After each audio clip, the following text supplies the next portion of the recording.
प्रश्न आया कि उत्पाद व पर्याय का सामान्य स्वभाव है तो पर्याय में विशेष क्या है। देखो, उत्पाद व वो सामान्य स्वभाव है और इसमें विशेष क्या है।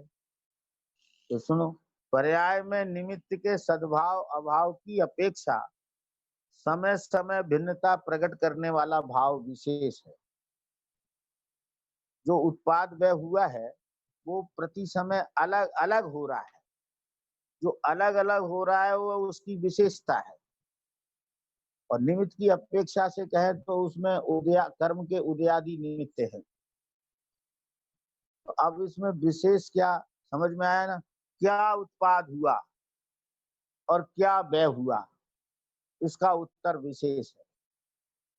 किसका उत्पाद हुआ और किसका व्यय हुआ, इसका नाम विशेष है।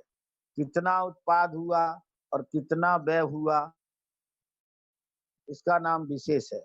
किस लक्षित पर्याय का उत्पाद हुआ और किस लक्षित पर्याय का व्यय हुआ, ऐसे उत्पाद व्यय पने परस्पर भिन्नता विशेष है। इस दृष्टि से देखते हैं तो प्रति समय पूर्व पर्याय और वर्तमान पर्याय के बाद अगली पर्याय, इनमें परस्पर भेद है। तो कैसे? जैसे किसी जीव की ज्ञान पर्याय में सम्यक ज्ञान का उत्पाद हुआ और मिथ्या ज्ञान का व्यय हुआ। स्वज्ञेयाकार ज्ञान का उत्पाद हुआ और परज्ञेयाकार ज्ञान का व्यय हुआ। वर्तमान क्षयोपशम जितना ज्ञान का उत्पाद हुआ और पूर्व क्षयोपशम जितना ज्ञान का व्यय हुआ। सुलक्षित ज्ञान का उत्पाद हुआ, परलक्षित ज्ञान का व्यय हुआ। ऐसे पर्याय भेद है। समझ में आ रहा है? फिर से दोहराता हूं। जैसे ज्ञान पर्याय को अपन लेते, तो जो जानना है वो सामान्य। अब उसमें मिथ्या ज्ञान का व्यय हो गया और सम्यक ज्ञान हो गया। पूर्व पर्याय में मिथ्या ज्ञान था और वर्तमान में हो गया सम्यक ज्ञान। तो वो मिथ्या ज्ञान सम्यक ज्ञान विशेष है और जो ज्ञानपना है वो सामान्य। पिछली पर्याय में भी ज्ञान था और अभी पर्याय में भी ज्ञान है और आगे की पर्याय भी ज्ञान है। ये तो हुआ सामान्य। अब मिथ्या ज्ञान का व्यय हुआ, सम्यक ज्ञान का उत्पाद हुआ, ये हुआ विशेष। इसी प्रकार दूसरा उदाहरण, परज्ञेयाकार ज्ञान का व्यय हुआ और स्वज्ञेयाकार ज्ञान का उत्पाद हुआ। जब ज्ञान अंतर्मुख हुआ, क्या हुआ? अंतर्मुख हुआ ज्ञान, तो जो परज्ञेय का जानना था वो मिट गया, वो परज्ञेयाकार का व्यय हो गया। और स्व को जानना हुआ, ये स्वज्ञेयाकार का उत्पाद। ये तो हो गया विशेष दृष्टि से। और सामान्य दृष्टि से देखें तो पहले भी ज्ञान था और अब भी ज्ञान है और आगे भी ज्ञान रहेगा। ये सामान्य हो गया। क्या समझे?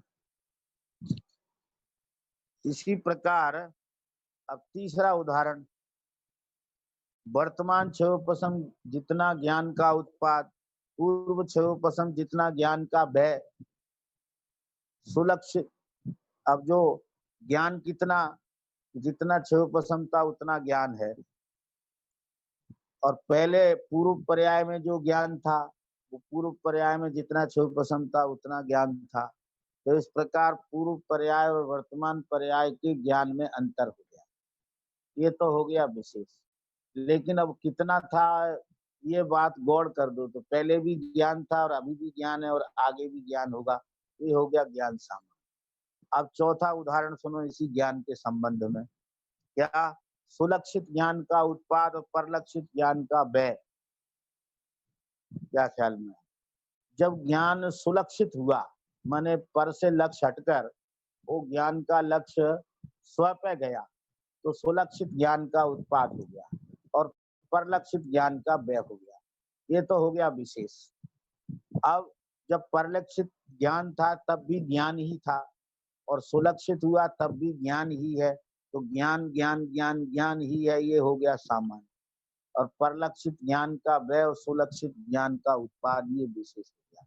उसी प्रकार सभी पर्याय भेद समझना चाहिए। क्या ख्याल?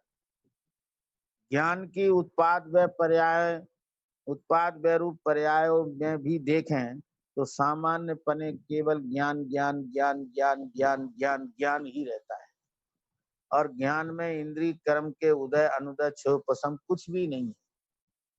ज्ञान में न तो कर्म का उदय है, न कर्म का क्षोभ पसम है, न कर्म का क्षय है, न ज्ञान में इंद्रियां हैं, न ज्ञान में क्षोभ पसम, और न ज्ञान से इनका सटकारक संबंध है। क्या समझ? इसलिए ज्ञान इनसे निरपेक्ष है।